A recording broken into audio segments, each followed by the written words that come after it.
कोई आदमी मेहनत से कुछ भी कर सकता है, ये हमें ड्रैगन बॉल की हर कैरेक्टर हमें बाखूबी बताया है। और हम जैसे 90s के किड्स के दिल में ड्रैगन बॉल को लेकर एक अलग ही फीलिंग्स है। और ड्रैगन बॉल हमें एक्शन, एडवेंचर, फैंटेसी और पावर का कॉम्बिनेशन दिखाया है। ड्रैगन बॉल इतना बड़ा फ्रेंचाइजी है कि इसका हर एक पहलू समझना बहुत ही मुश्किल है। इसलिए हम आज आपके लिए लाए हैं 15 अमेजिंग ड्रैगन बॉल फैक्ट्स, वो भी भारी भरकम स्पॉइलर के साथ। आज हम जानेंगे मास्टर रोशी का उम्र ही कितना है, जेट फाइटर्स में से कौन सबसे ज्यादा बग लगा था सुपर सायन ट्रांसफॉर्मेशन पूरा करने में, और वेजिटा गोकू को कितने बार डिफीट कर पाया है। ऐसे ही और भी दिलचस्प फैक्ट आपके लिए इंतजार कर रहे हैं। तो don't lose any more time, gets started.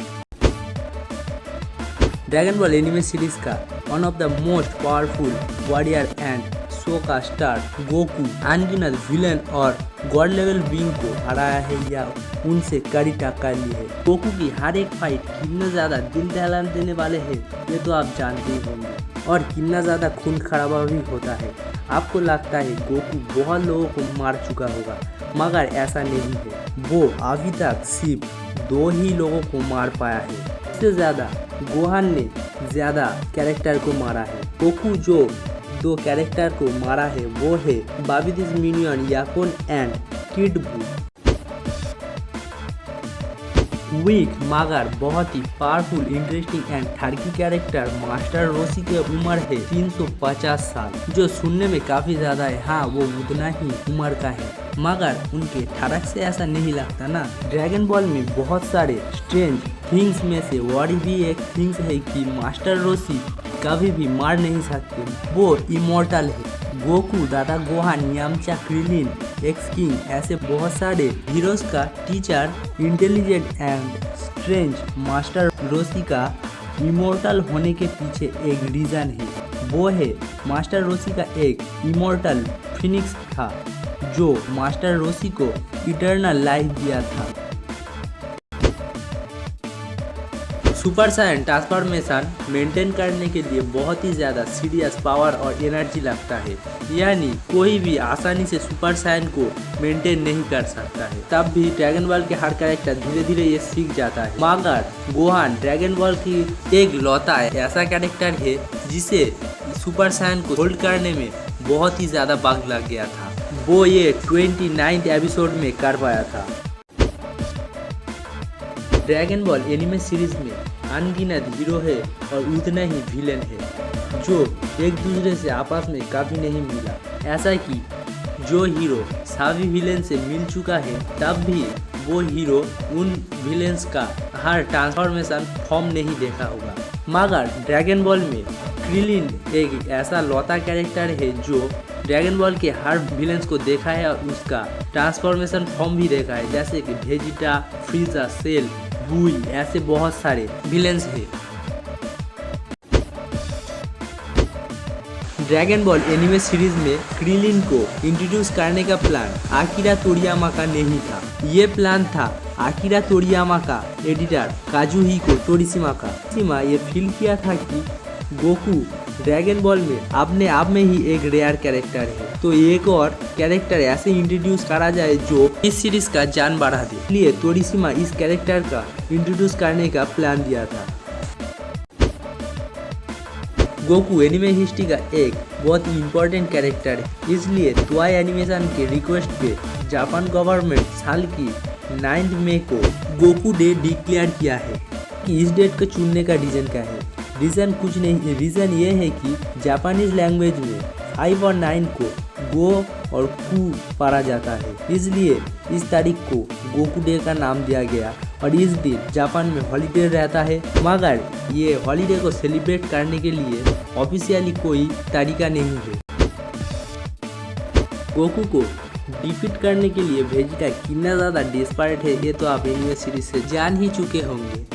सोचते होंगे वेजिटा गोकू से बहुत ही बुरी तरह से हारा है, इसलिए ही वो गोकू को डिफीट करने के लिए इतना ज़्यादा बेताब है, मगर ऐसा नहीं है। उन दोनों ने आपस में सिर्फ 2 ही बार मुकाबला किया है। पहली बार जब वो दोनों पहली बार मिले और जब वेजिटा एक विलन था तब, और दूसरी बार वेजिटा जब बाबजी के कंट्रोल में था तब इन दोनों की फाइट हुआ था। मगर कमाल की बात यह है कि इन दोनों बार में ही वेजिटा जीत गया था। निम्कियंस अपने ब्लड की कलर बहुत सारे कलर्स में चेंज कर सकता है। हम बहुत बार पिकोलो को ये करते हुए देखा है। पिकोलो का जब भी खून निकला है हर बार डिफरेंट कलर का। रेडिस के साथ फाइट करने के दौरान उसके शरीर से लाल खून निकला था, मगर उसके बाद में DBZ में उसका ब्लड का कलर पर्पल हो गया। उसके बाद ड्रैगन बॉल सुपर में उसका खून की कलर ग्रीन हो गया। ड्रैगन बॉल यूनिवर्स जहाँ बैटल इंजूरियस बहुत ही आम बात है, वहाँ CPR एक बहुत ही हेल्पफुल स्किल है। आखिर CPR है क्या चीज़? सिंपली ये जान लो, CPR एक ऐसा स्किल है जिससे किसी को भी जिंदा करा जा सकता है या बहुत बड़े से बड़ा चोट भी ठीक किया जा सकता है। जेट फाइटर्स में से एक लौता ऐसा जेट फाइटर है जिसे ये स्किल आता है, वो है पिकोलो। उन्होंने अब तक एनिमे सीरीज में इसे 2 बार ही इस्तेमाल किया है, एक बार गोहान के ऊपर और दूसरी बार गोकू के ऊपर। अर्थली इवेंचुअली स्ट्रॉन्गेस्ट पीसीज नहीं होते हैं, इसलिए गोल्ड लेवल बीइंग से लड़ाई करने के बाद सोच भी नहीं सकता। एक्चुअली लड़ाई करने के लिए बहुत ज़्यादा हिम्मत की ज़रूरत। मगर टिएन सिन्हान एक लौता आर्टलिंग है जिसने बीडियास के साथ फाइट किया है। पिकोलो एंड एंड्रॉइड 18 भी टिएन सिन्हान के साथ लड़ाई किया था, मगर तब भी पिकोलो एक निम्कियन है और एंड्रॉइड 18 अपने फिजिकल स्ट्रेंथ को एक एक्सट्रीम लेवल तक ले जा सकता है, तो वहाँ टिएन एक मामूली आर्टलिंग है।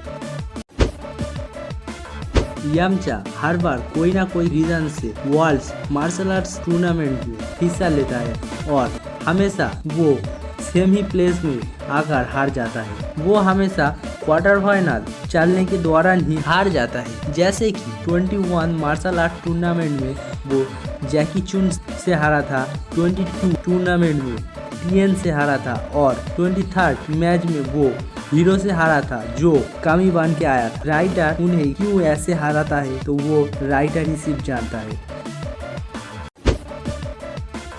अगर आप नारुतो और ड्रैगन बॉल इन दोनों एनिमे का फैन हो तो ये फैक्ट आपके लिए। एक कॉमिक में दिखाया गया है कि जिराया के साथ नारुतो जब एक फेस्टिवल में जाता है तो वो एक मास्क की दुकान देखता है। वहाँ बहुत सारी मास्क में से ड्रैगन बॉल के कैरेक्टर चियाज़ुर का मास्क भी था। इस मास्क को होने के पीछे थोड़ी रीजन है। किशिमोटो जो नारुतो की राइटर है वो तोरियामा के राइटिंग स्किल से बहुत ज़्यादा प्रभावित था, तो इसलिए जाहिर है ड्रैगन बॉल की रेफरेंस नारुतो में देखना बहुत ज़्यादा आश्चर्य नहीं है। कैरेक्टर की एक डबल गैंगर भी है। 80s में आकिरा तोरियामा ड्रैगन क्वेस्ट नाम से एक एनिमे सीरीज बनाया था। इस OVA सीरीज में एक लेजेंडरी ड्रैगन वॉरियर कैरेक्टर है जिसका नाम है हैबिले, जो यामचा के साथ बहुत ही ज़्यादा सिमिलर है। और कमाल की फैक्ट तो ये है इन दोनों का वॉइस आर्टिस्ट भी एक है, वो है तोरू फुरुआ।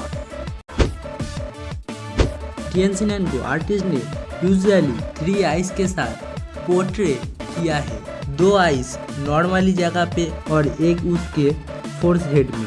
मगर एनिमे सीरीज के एक एपिसोड में उन्हें नॉर्मली 2 आइस के साथ दिखाया गया था। इस एपिसोड का नाम था फुल मून वेंजेंस, जहां वो रिंग में जब एंटर करता है तो 2 ही आइस लेकर रिंग में एंट्री किए थे। ये एक एनिमेशन एरर या जानबूझ के ये किया गया था, वो तो स्टूडियो ही जाने। 1999 में दाइजेंगसु नाम से एक डेटा बुक पब्लिश हुआ था, जिसके अनुसार याजिरोबे का एक बहुत ही कमाल की शौक है। वो शौक ये है कि वो सिर्फ चोरी का ही कार चलाता है, मगर ये साफ कभी बताया नहीं गया कि वो खुद ही वो कार चुराता है या सिर्फ जो कार चुराया गया लगता है सिर्फ वही कार वो चलाता है।